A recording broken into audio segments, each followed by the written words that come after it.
அது தூக்கி போட்டேன். ஆனா ரிமோட்டை வேற ஆள் தூக்கிட்டு ஓடிட்டா. ஆனா அங்க போகக்கூடாது இல்லையா? ரிமோட் ஸ்டேட்டோட இருக்கணும். திமுகவுடன் சேர்ந்தது எதனால் என மக்கள் நீதி மய்யம் தலைவர் கமல்ஹாசன் விளக்கம் அளித்துள்ளார். நன்றாக வேண்டும்.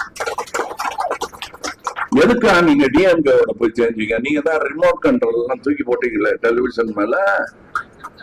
ஏன் நீங்க மறுபடியும் அங்க போனீங்கன்னா ரிமோட்டை தூக்கி போட்டேன். அதான் சொன்னேன், விமர்சிக்கும் உரிமை ஜனநாயகத்துக்கு உண்டு. அது தூக்கி போட்டேன். ஆனா ரிமோட்டை வேற ஆள் தூக்கிட்டு ஓடிட்டா.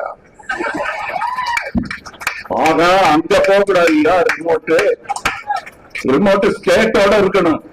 கல்வியே அப்படித்தான் இருக்கணும். நாங்க நினைக்கிறோம் ரிமோட்டை கொடுப்போமா? நாங்க எடுத்துட்டு வா திருப்பி. பரவாயில்ல, ஒழிச்சாலும் வைப்போம். ஒருத்தர் மேல ஒருத்தர் அடிச்சுட்டு வேணாம். இனிமே எவனோ வந்து தூக்கிட்டு போயிட்டான் அப்படின்னு எடுத்த முடியல. இந்த அலையன்ஸ் புரிஞ்சுங்க. புரியல என்ன சும்மா இருங்க.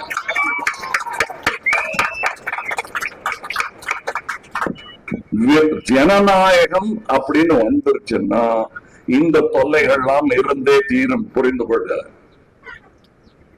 அது வேண்டாம் நினைச்சா மாற்று அரசியல் என்பது பாசிசம். அது எங்களுக்கு வேண்டாம். இந்த அரசியல் செய்தி போதும்.